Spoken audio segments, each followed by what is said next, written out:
The Pied Piper of Hamelin. Once upon a time, there was a town called Hamelin. Hamelin was a prosperous town. It was a port town on the river Weser. Barges full of corn would come down the river Weser and unload at Hamelin. There were silos full of corn in Hamelin. Barges full of wheat would come up the river Weser and unload at Hamelin. There were silos full of wheat in Hamelin. With the silos full of corn and wheat came mills for grinding the corn and wheat, bakeries for baking bread and cakes, shops for selling the bread and cakes, and of course, people for eating. The people were so prosperous and busy loading and unloading, milling, baking, and eating that they didn't notice all the litter and rubbish that was accumulating in the streets. And of course, with the rubbish came the rats. There were rats everywhere in Hamelin. Rats in the corn silos, rats in the wheat silos, rats in the bakeries, rats in the shops, rats in the streets, and rats in the houses. The rats bred and grew and bred, and soon there were so many rats that life became quite miserable for the citizens of Hamelin. They couldn't bake a cake, take a bath, or sleep in their beds without the rats joining in too. The rats even nibbled on the ears of babies sleeping in their cots. Something had to be done. The people of Hamelin made their way to the town square and knocked on the big brass doors of the town hall and demanded to know what the Lord Mayor was doing about the rats. The Lord Mayor appeared on the balcony in his black robes and gold chains and made a speech. Good citizens of Hamelin, you may rest assured that what needs to be done is being done. Don't you worry about that. The good citizens of Hamelin weren't too sure about that, but they went home to their houses to see what would be done. But nothing was done. There was just as much rubbish in the streets and just as many rats in the mills, the bakeries, the shops, and the houses. In fact, there were more rats.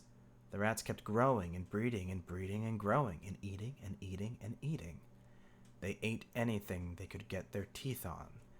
Nothing or no one was safe from the rats. The people were angry and marched to the town square and pounded on the big brass doors to know exactly what the Lord Mayor was going to do. When no Lord Mayor appeared on the balcony, the people started to chant, "No rats! No rats! No rats! No rats!" Finally, the Lord Mayor appeared on the balcony in his black robes and gold chains and announced somewhat nervously that he had a definite plan of action. Good citizens of Hamelin, you will be pleased to know that I, the Lord Mayor, have given orders that a large hole in the ground will be dug in the outskirts of Hamelin, and into that hole will be swept all of the rubbish in the streets, and all of the rats that can be found and killed. Soon, Hamelin will be clean and clear of rats.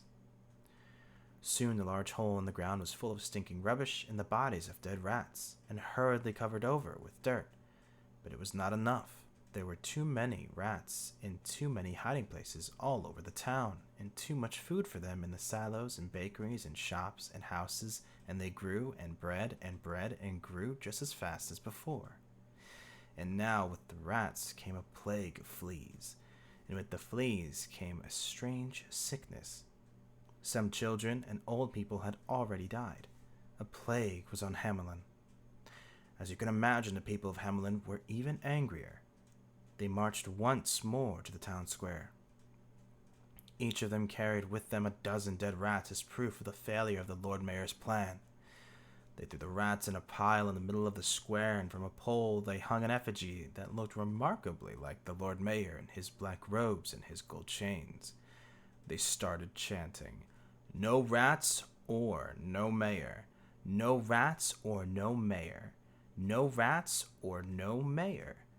When the Lord Mayor did come out on his balcony, he was surrounded by his counselors, and he announced rather nervously that the council had, in view of the rather desperate situation, agreed to offer a magnificent reward of 1,000 gold guilders to any person who could rid the town of the rats. The very next day, a stranger appeared in Hamelin. He was different to everyone else. His clothes were colorful and seemed to come from many different places. He wore a hat covered with feathers and shells and bones. From a long scarf hung a silver pipe.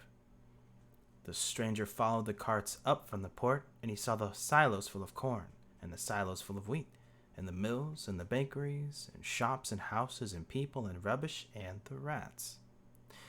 He walked quietly to the town square and knocked on the big brass doors of the town hall.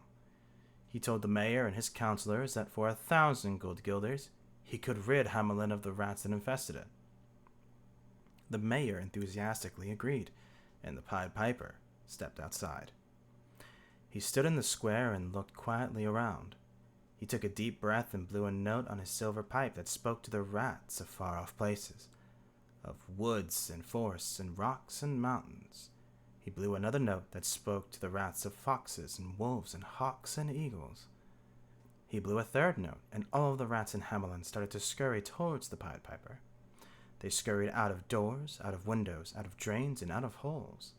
They scurried down the lanes and streets towards the square. Now the Pied Piper started to play a dancing tune, and he danced out of the square, and the rats followed along behind. They moved out of the town and towards the port. At the riverside, the piper stopped, and he placed just one toe in the water. And as he continued playing, the rats continued dancing across the wharves and into the river. Rats by their thousands danced out of the town, across the wharves, and splashed into the river where they were drowned. When the last one had disappeared beneath the waters of the Weser, the Pied Piper stopped. He stood quietly looking at the water for a while, and then turned and walked back to the town center.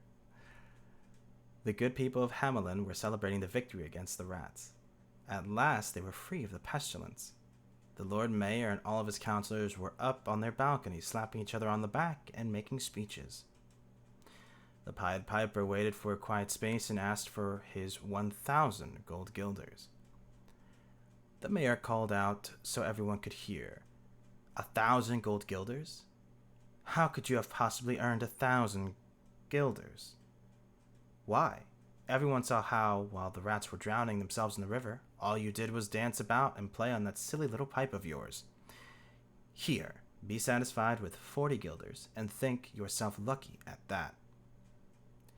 To the shame of the people of Hamelin, they agreed with their mayor and laughed at the Pied Piper as he walked quietly out of the town. The next day was a religious feast, and all the adults were in the church as he walked back into the town. He stood quietly for a while in the town square, and they took a breath, and played a note that spoke to the children of faraway places, clean air, and sparkling rivers. He blew another note that spoke to the children of fun and games and whales and dolphins and bright-colored parrots. He blew a third note, and all the children started to run and jump and skip out of the houses towards the town square.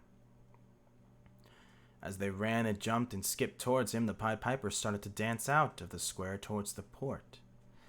The adults in the church heard all of the children go past, and they rushed out of the church to see what was happening. They called out to the children to stop and to come back, but it was like they could no longer hear their parents' voices. The parents were relieved when they saw the Pied Piper turn away from the river and dance with the children towards the mountain. Their relief turned to horror, though, when a small door appeared in the side of the mountain, and first the Pied Piper and then the children started to run and jump and skip inside. The parents ran up to stop them, but it was too late. All of the children, bar one boy who was hopping along on crutches and couldn't keep up, disappeared inside the mountain, and the small door slammed shut so tightly that no one could tell exactly where it had been. The people raced up with shovels and picks and started furiously digging holes on the mountainside, but it was all to no avail. The small boy on crutches tried to tell them of the sounds of faraway places, clean air and sparkling rivers, and fun and games and whales and dolphins and bright-colored parrots, but no one seemed able to hear. In time, the people got over their shock, and life started to go on again. Barges full of corn came down the river Weser and unloaded at Hamelin. Soon there were silos full of corn once again in Hamelin. Barges full of wheat came up the river Weser and unloaded at Hamelin. There were silos full of wheat once again in Hamelin, but they never forgot the Pied Piper, and they always paid their debts in full and on time.